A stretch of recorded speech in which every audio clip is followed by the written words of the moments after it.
He told me he knew where he was going. Trevor was the kind of guy who was too proud to use a map, too convinced that he remembered the way from last time. Last year, we drove up to the Great Smoky Mountains National Park in a grueling process of trial and error. I swore then I'd never let him back behind the wheel, but here we were, deep in the thick of Alabama, winding down a road in the middle of nowhere. Did we just drive in a circle? I asked him, feeling a headache coming. My headphones were barely not loud enough to drown out the music he was playing on the radio. No, everything just looks the same out here, just trees and mud. Trevor was starting to get the feeling that I wasn't enjoying this trip, and he wasn't shy in saying so. He'd driven the whole way, and our sleep cycles had reversed. He was wide awake while I was fading out, and vice versa. I didn't think anything when the truck slowed down. It was about 11:40 at night, and we hadn't seen a gas station in a couple hours. But Trevor didn't need to go to the bathroom. He didn't move from his seat. I looked over to him, and his knuckles were gripped tight around the wheel. Trev, you good? See a ghost? The road. There's bottles on the road. I looked to meet his eyeline. A row of empty beer bottles crossed the one-lane road. I've seen stuff like this before, Trevor said.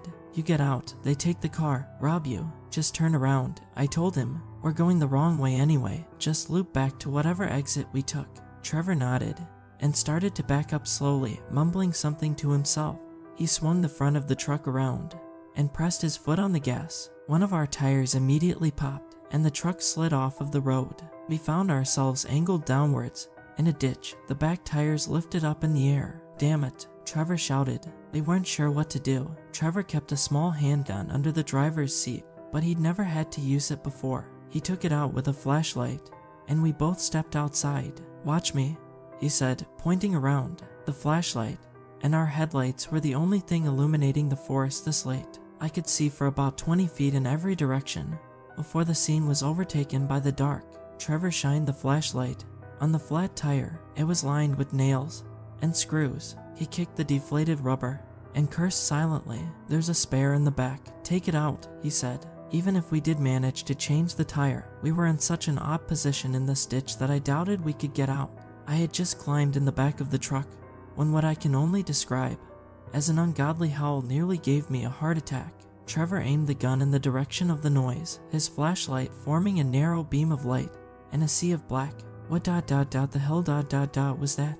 He asked softly. I wished it had been a coyote or something along those lines, but the sound was distinctly human. Looking back, it reminds me almost comically of the old Tom and Jerry scream. But here, in backwater woods at midnight, it chilled me to the bone. Should we get back in the car? I asked, at a loss. I had absolutely no idea what to do. Maybe we could. Trevor hushed me quickly. Listen, he said. We could hear a sort of dragging. The road was gravel, and it was clear someone was scraping through it. It was as if they weren't picking up their feet when they walked. There would be a noise, and then silence for a few seconds, and then a noise again, and so on and so forth.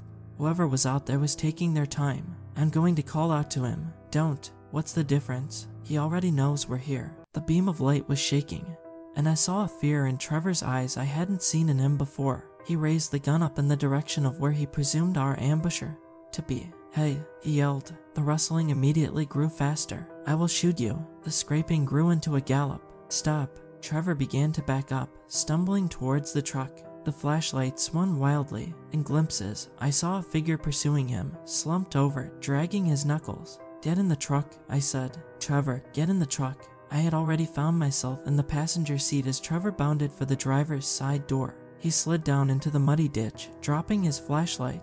He quickly got up to his feet and dove into the truck, slamming the door behind him. What is going on? He asked incredulously. The man slammed his head against his window. We could barely see him in the dim light, but his face was immediately bloodied. He wouldn't stop thrashing against the truck.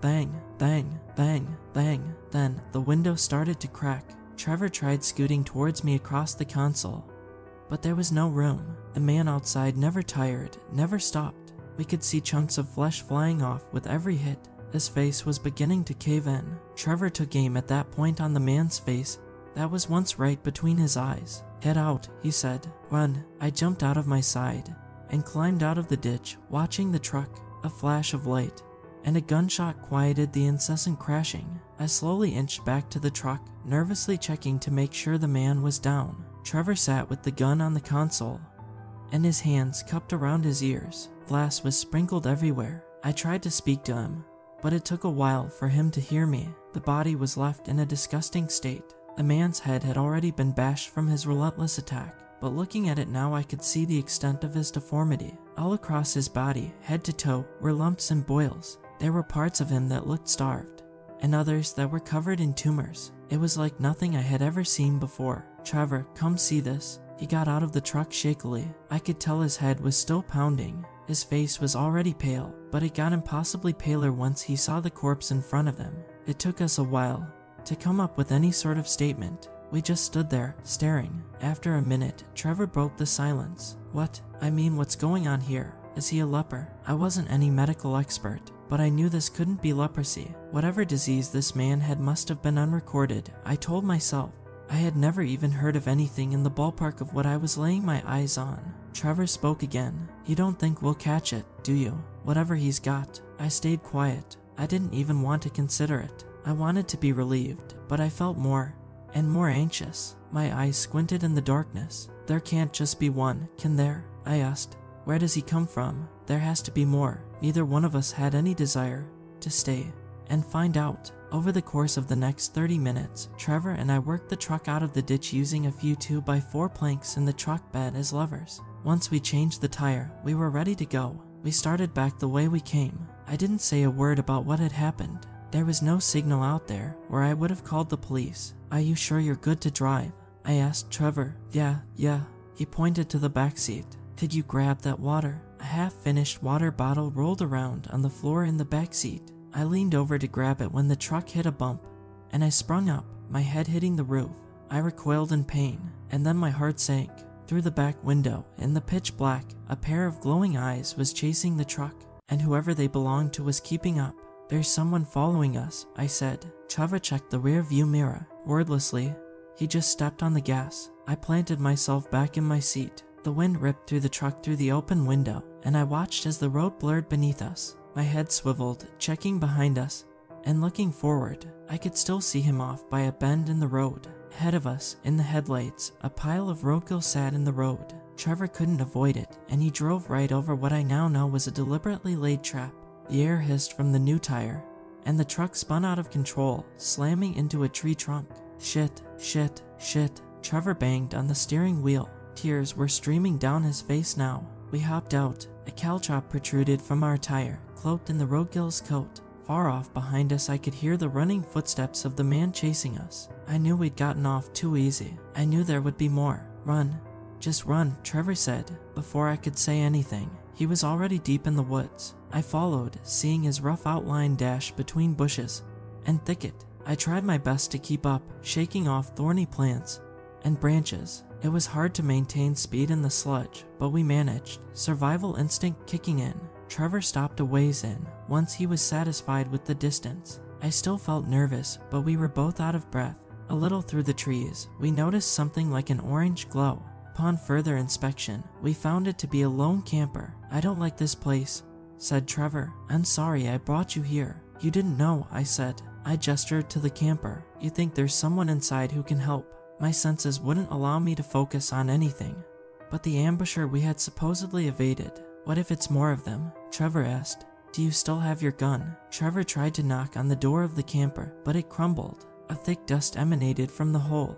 He shined his flashlight inside, gun in his other hand. "Do you see anything?" I asked. "There's mushrooms everywhere," he told me, covering his face. When I looked in, I found that when he said everywhere, he meant everywhere. There wasn't a square inch of the camper that wasn't completely covered in some sort of crust. All across the countertop were a series of moonshine stills, densely smothered in mold. Our flashlight and a flickering lamp provided most of the light, but there was a warm glow coming from the mushrooms. Bioluminescent veiny structures ran throughout the room, covering the floor and hanging from the ceiling. "There, in the corner," I said. "Is that what I think it is?" A body sat on the floor of the trailer, overcome with whatever parasite had rampaged through the area. Its head had been overgrown, and its stump neck was ripe with boils and ooze. I couldn't completely make out the shape of the body, as it was nearly entirely deteriorated apart from a vague outline.